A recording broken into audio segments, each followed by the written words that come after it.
Assalamualaikum warahmatullahi wabarakatuh. Jumpa lagi dengan saya Sari Hayati pada mata kuliah Hukum Bisnis.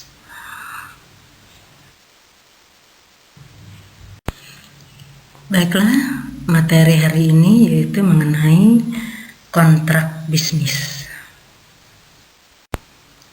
Adapun tujuan dari mempelajari kontrak bisnis, diharapkan nanti kalian mampu memahami konsep dasar mengenai kontrak bisnis atau perjanjian bisnis, mampu menjelaskan prestasi dan keadaan memaksa, mampu menjelaskan macam-macam kontrak, mampu menjelaskan penyebab berakhirnya sebuah kontrak, dan mampu menyusun naskah kontrak bisnis. Menurut pasal 1313 KUH Perdata, pengertian dari kontrak yaitu suatu perbuatan di mana satu orang atau lebih mengikatkan dirinya terhadap satu orang lain atau lebih. Hubungan antara orang tersebut itu adalah suatu hubungan hukum di mana hak dan kewajiban di antara para pihak tersebut dijamin oleh hukum. Tujuan dari materi kontrak ini, khususnya kontrak bisnis, mulai dari konsep dasar sampai dengan membuat sebuah kontrak bisnis. Nah, dengan demikian, jika suatu saat nanti kita ingin mengadakan sebuah perjanjian ataupun kerjasama dengan pihak lain, maka kita tidak akan mengalami kesulitan dalam membuat sebuah naskah kontrak, sehingga kontrak yang disusun tidak cacat secara hukum. Oke, kita lanjutkan, yaitu dengan memahami konsep dasar dalam kontrak bisnis. Kontrak bisnis terdiri dari dua kata, yaitu kontrak dan bisnis. Kontrak berasal dari istilah perjanjian. Perjanjian merupakan suatu tindakan yang mengikat antara satu orang atau lebih dengan pihak lainnya yang menimbulkan adanya hak dan kewajiban. Masing-masing pihak yang mengadakan kontrak berjanji untuk melakukan atau tidak melakukan suatu tindakan. Kontrak ini biasanya tertulis yang di dalamnya memuat kesepakatan antara kedua belah pihak. Sedangkan bisnis merupakan aktivitas atau transaksi yang memiliki nilai komersial, sehingga dapat diartikan bahwa kontrak bisnis merupakan suatu perjanjian tertulis yang substansinya telah disepakati oleh para pihak yang terkait serta memiliki nilai komersial. Subjek dari kontrak sebuah bisnis yaitu para pihak yang mengadakan kontrak, ahli waris dari pihak yang berkontrak, dan yang mendapat hak dari kontrak tersebut. Kemudian pihak ketiga. Berikutnya yaitu objek dari kontrak bisnis. Objek itu adalah dalam perjanjian jual beli misalnya ya, yaitu semua benda bergerak dan tidak bergerak. Nah, benda berwujud maupun tidak berwujud, baik menurut tumpukan berat, ukuran, dan timbangan. Syarat sahnya sebuah kontrak ada beberapa ya. Yang pertama di sini yaitu kesepakatan mereka yang mengikatkan diri pada kontrak, yaitu antara kedua belah pihak yang melakukan kontrak. Yang kedua, kecakapan untuk membuat sebuah perikatan. Pada dasarnya, mereka yang cakap untuk membuat kontrak berwenang untuk mengadakan suatu kontrak. kecuali memang dinyatakan tidak cakap. Mereka yang tidak cakap untuk membuat kontrak yaitu anak yang belum dewasa, orang yang berada dalam pengampuan, serta perempuan yang sudah menikah dalam hal-hal ditentukan oleh undang-undang, dan pada umumnya semua orang yang oleh undang-undang dilarang untuk membuat kontrak tertentu, sehingga boleh menuntut pembatalan perikatan yang telah dibuat oleh mereka yang tidak cakap atau tidak paham atau tidak layak untuk membuat kontrak.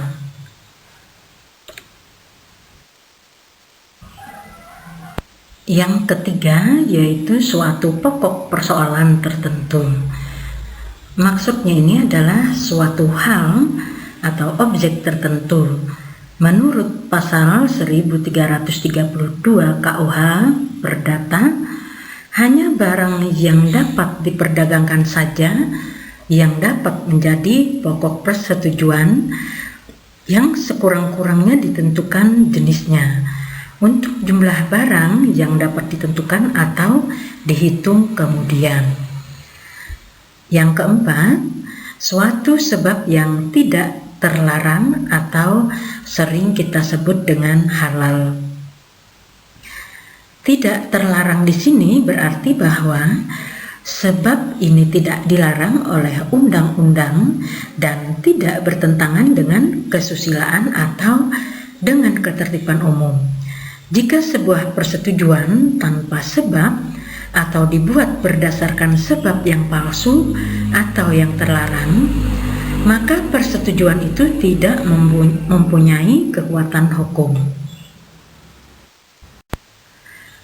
Selain syarat sahnya perjanjian pada pelaksanaannya juga harus memperhatikan dan menerapkan asas-asas dalam perjanjian. Asas perjanjian dalam ilmu hukum perdata di sini ada beberapa ya. Yang pertama yaitu asas konsensualisme, yaitu perjanjian pada umumnya tidak harus dilakukan secara formal. Cukup hanya kesepakatan. Setelah adanya kesepakatan oleh para pihak yang bersangkutan, maka timbul hak dan kewajiban para pihak.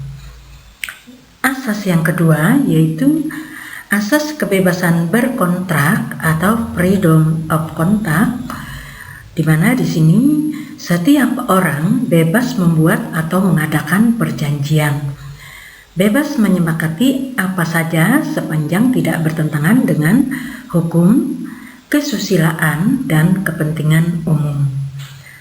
Asas yang ketiga yaitu asas kepastian hukum atau facta servanda, di mana di sini pihak yang membuat perjanjian terikat untuk melaksanakan isi dari perjanjian. Perjanjian ini merupakan hukum yang memaksa bagi seluruh pihak yang mengikat diri pada perjanjian tersebut. Setiap pihak harus menaati apa yang telah disepakati bersama. Asas keempat yaitu asas itikat baik atau good faith, di mana di sini para pihak yang terlibat harus melaksanakan substansi kontrak berdasarkan kepercayaan maupun kemauan baik dari para pihak atau setiap pihak yang bersangkutan. Yang kelima yaitu asas kepribadian, personality. Perjanjian hanya mengikat para pihak yang membuat perjanjian dan tidak mengikat pihak lain yang tidak memberikan kesepakatan. Selain kelima asas hukum perjanjian pada ilmu hukum perdata, juga dikenal adanya asas hukum perikatan nasional yang dirumuskan oleh Badan Pembinaan Perikatan Nasional Yang pertama yaitu asas kepercayaan, di mana di sini percaya bahwa setiap pihak yang terikat dalam perikatan itu akan memenuhi setiap prestasi yang tertuang di kontrak perjanjian. Yang kedua, asas persamaan hak. Setiap pihak yang mengadakan perikatan memiliki kedudukan yang sama di mata hukum. Yang ketiga, asas keseimbangan. Kedua belah pihak memenuhi dan melaksanakan apa yang tertuang di dalam perjanjian. Yang keempat, asas moralitas. Berkaitan dengan perikatan wajar, yakni perbuatan sukarela dari seseorang tidak dapat menuntut hak baginya untuk menggugat prestasi dari pihak debitur. Yang kelima, asas kepatutan. Patutnya ketentuan-ketentuan yang tertuang dalam isi perjanjian. Asas keenam yaitu asas kebiasaan. Pada asas kebiasaan, perjanjian tidak hanya mengikat pada apa yang secara tegas diatur, namun juga hal-hal yang menurut kebiasaan lazim diikuti. Yang ketujuh yaitu asas kepastian hukum. Kepastian hukum terungkap dari kekuatan mengikat perjanjian yang berlaku sebagai undang-undang bagi seluruh pihak. Yang kedelapan yaitu asas perlindungan. Seluruh pihak yang terlibat dalam perjanjian nantinya akan sama-sama dilindungi kepentingannya. Berikutnya kita akan menjelaskan mengenai apa itu resiko, prestasi, dan keadaan memaksa. Resiko dapat diartikan sebagai segala sesuatu yang mengandung unsur ketidakpastian yang dapat menyebabkan kerugian di masa yang akan datang. Resiko bisa berupa kemungkinan bahwa di kemudian hari salah satu pihak akan melakukan prestasi ataupun terjadinya keadaan memaksa yang dapat menyebabkan kerugian. Prestasi atau cedera janji merupakan kebalikan dari prestasi. Menurut KUH Perdata pasal 1234 disebutkan bahwa prestasi merupakan kondisi di mana seseorang menyerahkan sesuatu, melakukan sesuatu, dan tidak melakukan sesuatu. Sehingga dapat dikatakan bahwa jika seseorang tersebut tidak menjalankan apa yang sudah tertuang di dalam sebuah perjanjian, maka ia dikatakan melakukan prestasi. Lebih lanjut lagi, bahwa seseorang dikatakan melakukan prestasi jika yang pertama tidak menjalankan apa yang sudah disepakati dalam perjanjian. Yang kedua, menjalankan apa yang dijanjikan namun tidak sebagaimana yang dijanjikan. Yang ketiga, menjalankan apa yang dijanjikan namun terlambat. Nah, artinya di sini dia menjalankan tetapi tidak sesuai kesepakatan. Bisa berarti waktunya sudah lewat. Yang keempat, melakukan sesuatu yang sebenarnya menurut kontrak tidak boleh untuk dilakukan. Di sisi lain, keadaan memaksa merupakan kondisi di mana seseorang debitur terhalang untuk melakukan prestasinya karena keadaan atau bisa juga disebabkan oleh peristiwa yang tidak terduga atau tidak terprediksi pada saat dibuatnya kontrak. Nah, keadaan tersebut tidak dapat dipertanggungjawabkan oleh debitur atau kepada debitur. Sementara debitur tidak memiliki itikat buruk. Oleh karena itu, suatu keadaan akan dianggap termasuk sebagai keadaan memaksa jika keadaan tersebut di luar kendali debitur, memaksa, dan tidak terduga atau tidak dapat diketahui sebelumnya. Selain syarat sahnya perjanjian, perjanjian pada pelaksanaannya juga harus memperhatikan dan menerapkan asas-asas dalam perjanjian. Asas perjanjian dalam ilmu hukum perdata di sini ada beberapa ya. Yang pertama yaitu asas konsensualisme, yaitu perjanjian pada umumnya tidak harus dilakukan secara formal. Cukup hanya kesepakatan. Setelah adanya kesepakatan oleh para pihak yang bersangkutan, maka timbul hak dan kewajiban para pihak. Asas yang kedua yaitu asas kebebasan berkontrak atau freedom of contract, di mana di sini setiap orang bebas membuat atau mengadakan perjanjian, bebas menyepakati apa saja sepanjang tidak bertentangan dengan hukum, kesusilaan, dan kepentingan umum.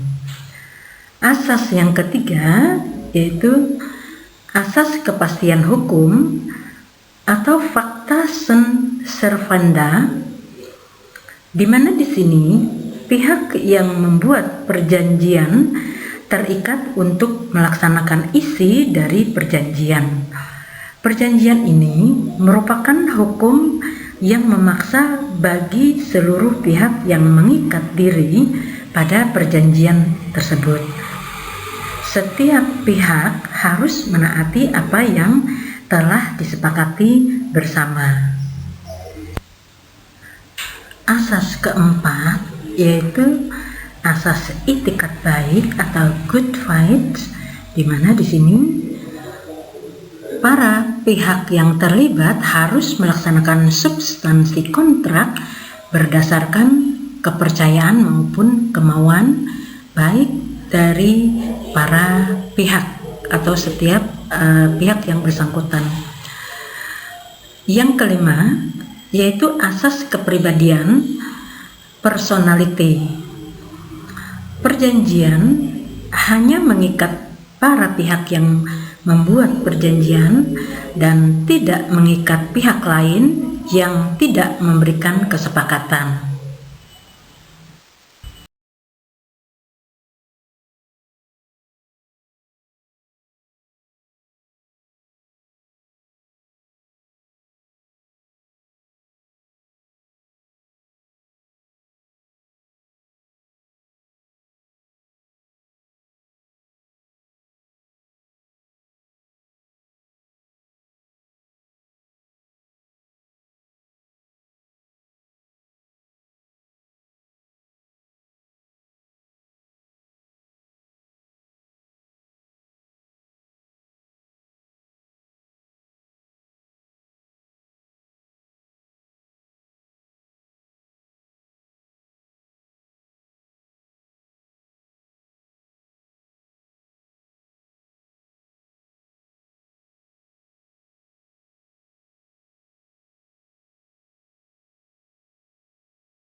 Oke, berikutnya yaitu berakhirnya sebuah kontrak. Menurut KUH Perdata pasal 1381 dijelaskan bahwa sebuah perikatan atau perjanjian atau kontrak dapat dihapus atau berakhir karena beberapa alasan, yaitu yang pertama telah dilakukan pembayaran, yang kedua penawaran pembayaran tunai diikuti oleh penyimpanan produk yang hendak dibayarkan di suatu tempat, yang ketiga pembaharuan hutang, yang keempat kompensasi, yang kelima pencampuran utang, yang keenam pembebasan utang, yang ketujuh musnahnya produk yang menjadi objek kontrak, 8 dilakukan pembatalan kontrak, yang ke-9 berlakunya suatu syarat pembatalan, yang ke-10 telah lewat jangka waktu. Ketika kita ingin mengadakan sebuah kontrak bisnis, maka ada beberapa hal atau tahapan-tahapan yang harus diperhatikan. Yang pertama yaitu tahap prakontrak. Pada tahap prakontrak, sebelum perjanjian disusun, maka terdapat setidaknya 4 hal penting yang perlu diperhatikan oleh seluruh pihak yang ingin mengadakan perjanjian. Yang pertama yaitu negosiasi, yang kedua penyusunan Memorandum of Understanding atau MOU. MOU merupakan dokumentasi hasil negosiasi awal dalam bentuk tertulis. MOU dapat digunakan sebagai pegangan dalam melakukan studi kelayakan maupun negosiasi lanjutan. Yang ketiga, studi kelayakan. Yang keempat, negosiasi lanjutan. Selain kelima asas hukum perjanjian pada ilmu hukum perdata, juga dikenal adanya asas hukum perikatan nasional yang dirumuskan oleh Badan Pembinaan Perikatan Nasional. Yang pertama yaitu asas kepercayaan, di mana di sini percaya bahwa setiap pihak yang terikat dalam perikatan itu akan memenuhi setiap prestasi yang tertuang di kontrak perjanjian. Yang kedua, asas persamaan hak. Setiap pihak yang mengadakan perikatan memiliki kedudukan yang sama di mata hukum. Yang ketiga, asas keseimbangan. Kedua belah pihak memenuhi dan melaksanakan apa yang tertuang di dalam perjanjian. Yang keempat, asas moralitas. Berkaitan dengan perikatan wajar, yakni perbuatan sukarela dari seseorang tidak dapat menuntut hak baginya untuk menggugat prestasi dari pihak debitur. Yang kelima, asas kepatutan. Patutnya ketentuan-ketentuan yang tertuang dalam isi perjanjian. Asas keenam yaitu asas kebiasaan. Pada asas kebiasaan, perjanjian tidak hanya mengikat pada apa yang secara tegas diatur, namun juga hal-hal yang menurut kebiasaan lazim diikuti. Yang ketujuh yaitu asas kepastian hukum. Kepastian hukum terungkap dari kekuatan mengikat perjanjian yang berlaku sebagai undang-undang bagi seluruh pihak. Yang kedelapan yaitu asas perlindungan. Seluruh pihak yang terlibat dalam perjanjian nantinya akan sama-sama dilindungi kepentingannya. Demikian tadi materi hari ini. Pada materi berikutnya. Thank you. Wassalamualaikum warahmatullahi wabarakatuh. See you next week.